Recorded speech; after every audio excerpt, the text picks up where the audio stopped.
Hello everyone, welcome back to my channel. Spooky season is upon us. In this video today, I am recommending 10 horror slashers that absolutely need to be in your collections. Now this video is going to be geared towards the beginner collector. As a beginner collector, I very much understand how overwhelming it can be. If you are brand new to watching a certain genre of film, you may not know where to start. You may not know what movies are good, which ones are bad, which films should I watch first. So hopefully this video is going to help you.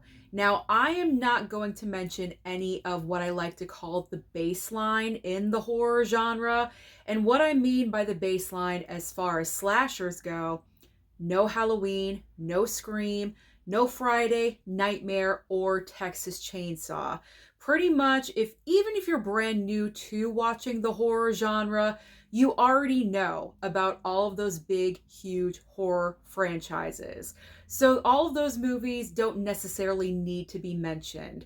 All the films that I'm going to talk about are like the next level of slasher movies.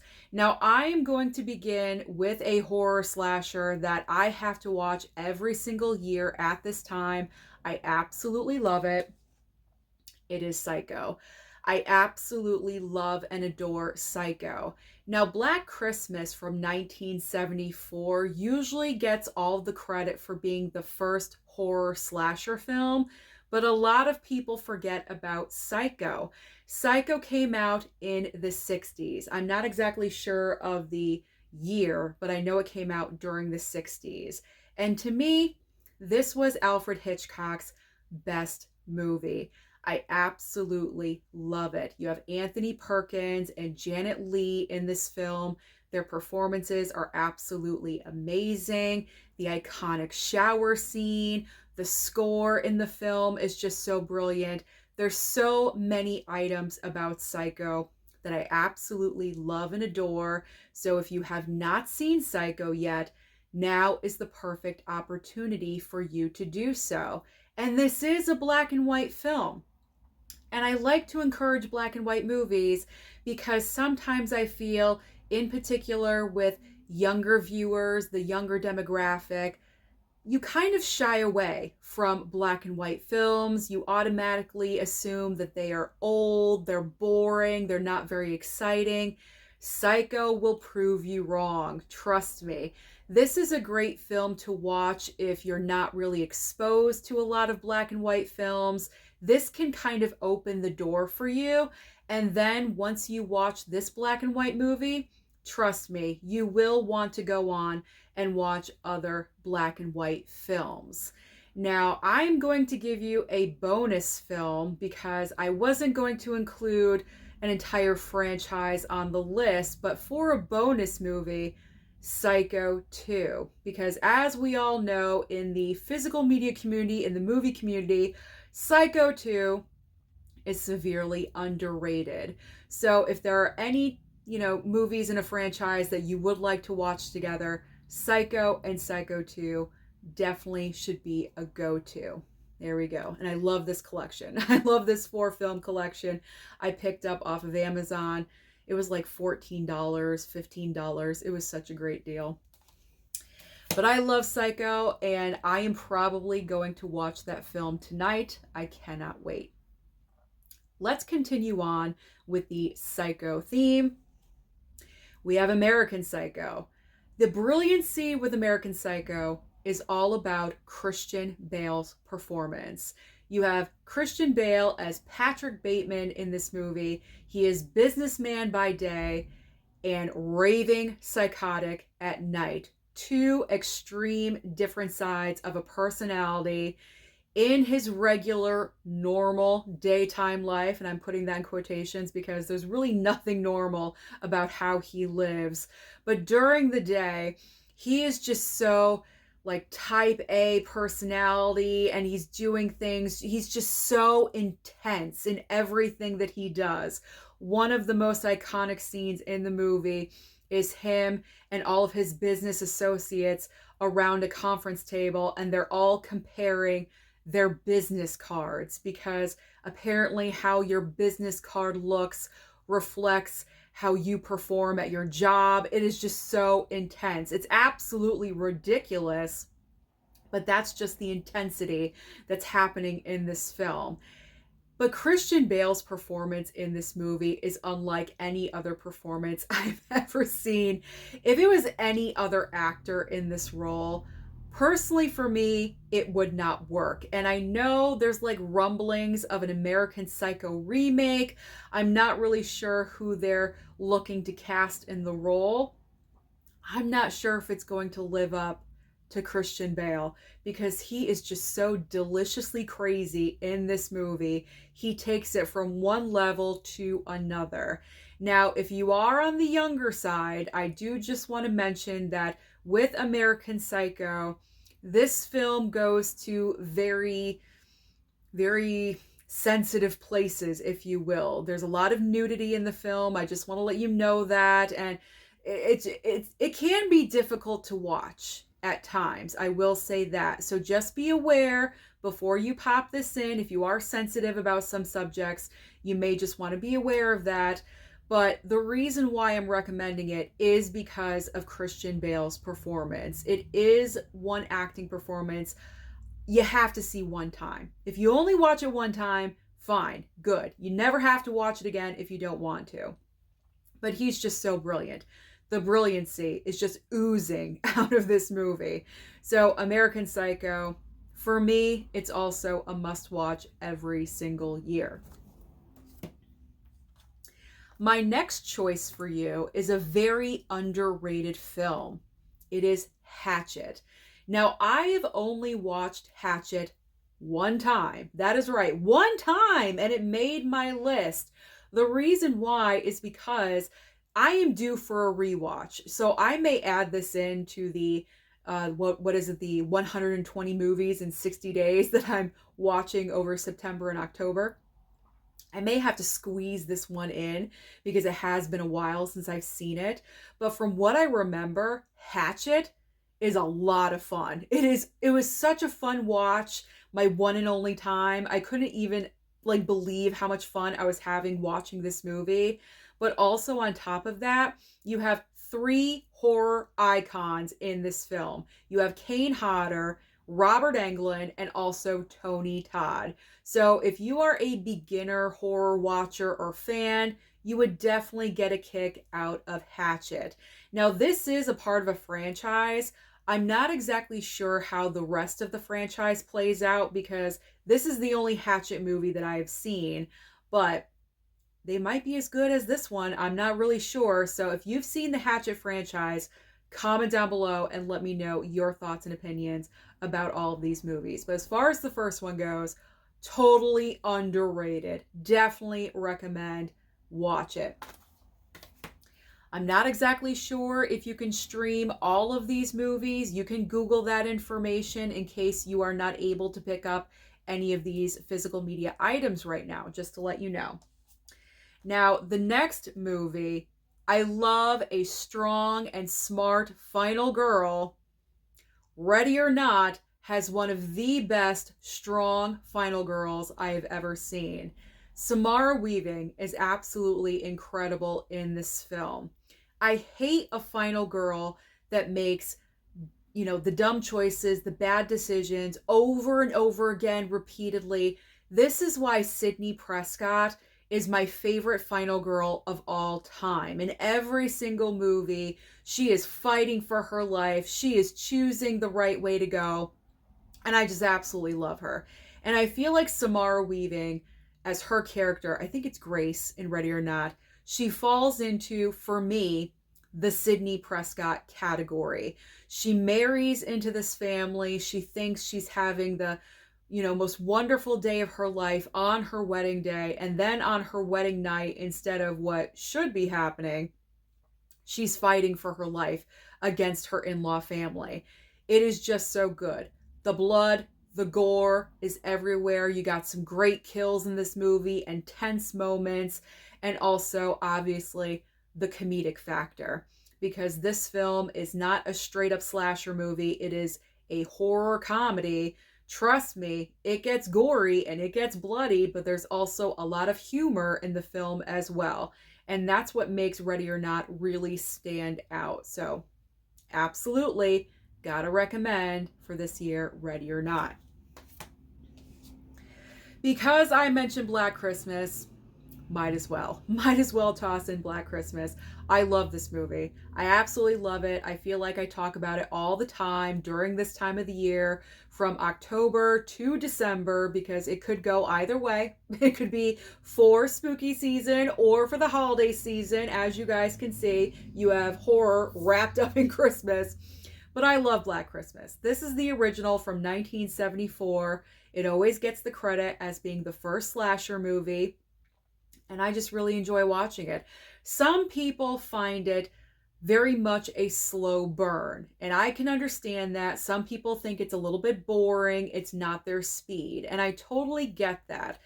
I don't personally think that, but I understand how other people can think that way. If you've never heard or seen Black Christmas, pretty much what's happening in this movie is that you have a sorority house that's being taunted by this psychotic killer. And that's all I'm going to say. What's not entertaining about that? What's not to love? It's great. But if the original Black Christmas is not your speed, if it's too slow, you may want to check out the first remake, because there are a couple of remakes of this film. I think 2019, that was absolute garbage. I've never seen that one. I stayed away from it because so many bad reviews. But there is the first remake of Black Christmas from 2006. And I have seen that movie a couple of times.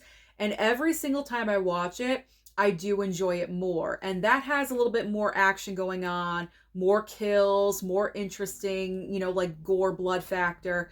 And the set design is incredible. You got Christmas lights everywhere and decorations. It looks beautiful. So you may want to consider watching the remake from 2006, or if you want to go with the original, but whichever one you decide, just watch Black Christmas. Just watch Black Christmas, because I love it. I absolutely love it. All right.